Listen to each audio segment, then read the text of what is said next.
Welcome back to Hardball. We've seen signs that the economy is improving in battleground states, but what we hadn't seen until today is how much that concerns the Romney campaign. Bloomberg reports, quote, Mitt Romney's presidential campaign asked Florida Governor Rick Scott to tone down his statements heralding improvements in the state's economy because they clash with the presumptive Republican nominee's message that the nation is suffering under President Barack Obama. That's according to two people familiar with the matter. The story says Romney's campaign made the request after Scott's re-election campaign sent a press release touting 11 consecutive months of improved unemployment numbers, which Democrats say are a testament to President Obama's policies. Joining me now is Michael Steele, the former RNC chair and an MSNBC political analyst, and Lanny Davis, former special counsel to President Clinton. Both are partners in the new bipartisan strategic communication firm, Purple Nation Solutions. So, men, in the spirit of bipartisanship, let us discuss this. Lanny, can they have it both ways? Can they trash the president and tout what's going on in their states?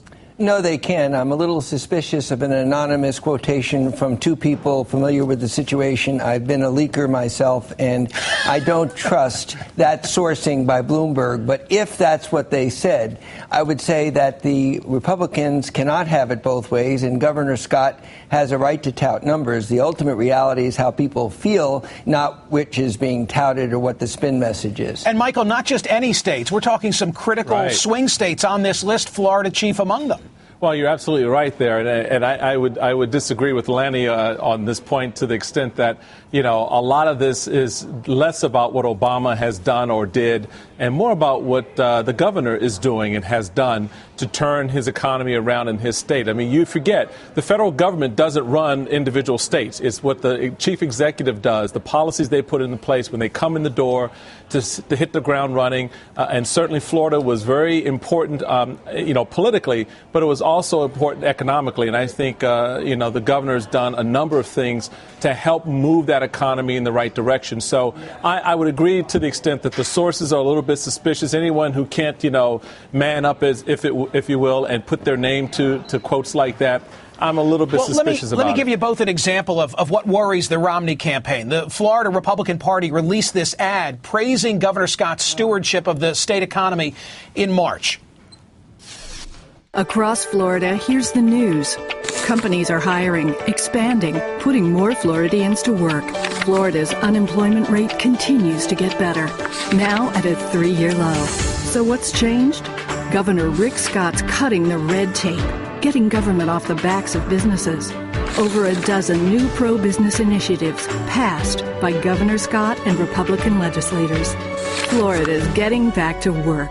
Lanny, the only thing missing is I'm Barack Obama and I approve this message. It's delicious. I mean, if you were half in the bag and you were watching that, you'd think it was an Obama commercial. It's delicious. Last time I looked, the governor of Florida had some pretty bad approval numbers. And so please just sign it paid for by the Barack Obama campaign. I don't really believe it matters. And although Michael and he's red and I'm blue, and we came together as a company and we're looking for solutions and we're purple. The fact is, it really doesn't matter. It matters how people feel. And right now, there is a movement, and it does appear to be real, that people in the polls are saying they feel better now than they did last year and the year before about the direction of the economy, and that's what Ronald Reagan benefited from in 1984 after the 82 recession. That seems to be what's going on in Florida. Michael Steele, may I ask you this question? Sure, Isn't sir. it true generally that we tend to give politicians too much credit and too much blame, that there are a lot of things going on out there that, frankly, they're not calling the shot for, but they're happy to take the praise and reluctant to take the criticism? Well, absolutely. Michael, you're dead on about that. There's a real truth there that, you come into office and you've got to deal with some of the residual. We spent the first 3.5 years listening to Barack Obama whine about George Bush, for example. So there's some truth to that. But there's also the reality that commercial is a reflection of the steps and the efforts that the governor has taken in his state to turn around, to work with the Republican legislators, to cut the red tape, to put the businesses back to work. So, I think you've got to be very careful when you try to federalize individual states and the work that the governors are doing. And I speak as a former lieutenant governor in our state with Governor Ehrlich, where we inherited a $2 billion deficit from the previous Democrat administration over the course of 4 years. fixed that $2 billion, raised an additional $2 billion in revenue that we were able to put in the bank. And we did it without raising taxes and relying on the federal government necessarily to get it done. All so right, I love you, but you're now telling me it's true for all the other guys. But in my state, we really did deserve the credit. No, but what I'm saying is that I'm saying that's true for Scott as well. That he has the opportunity to turn his state around, and he clearly has done that. And you talk about the polls, the people in the polls. Well, remember that Scott Walker was not very popular in the state of Wisconsin. And look what happened a couple of weeks ago. Well, let me give you some other examples, because Rick Scott's not alone in this. Republican governors all over the country, including Romney surrogates, are bringing attention to their state's economic progress. Yeah. Ohio Governor John Kasich publicly praised his state's new jobs and falling unemployment rate. Rick Snyder called Michigan the comeback state of the United States. Virginia Governor Bob McDonnell's PAC aired an ad on the state's progress since he took office.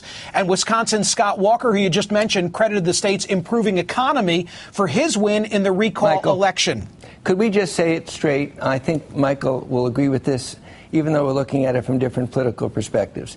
If the situation were in reverse and the unemployment was going up in Florida, Rick Scott would be blaming Barack Obama. Now, let's just get it straight. Both sides play this nonsense game. And by the way, the polls you showed, Michael, a 1% margin isn't a margin at all. It's within the margin of error. And the flip of whatever you said in Florida, we still have my president, who I'm supporting, stuck in the 40s with all the things that I think are wrong with Mitt Romney. He's still stuck in the 40s. So we have a tight contest here, and it is going to be about real perceptions of the economy, not how people are spinning it in their various ways. I'm coming to your office. I want to see the purple interior. That's what intrigues me the most. Thank you, Michael Steele. Thank you, Lanny Davis. Thank you.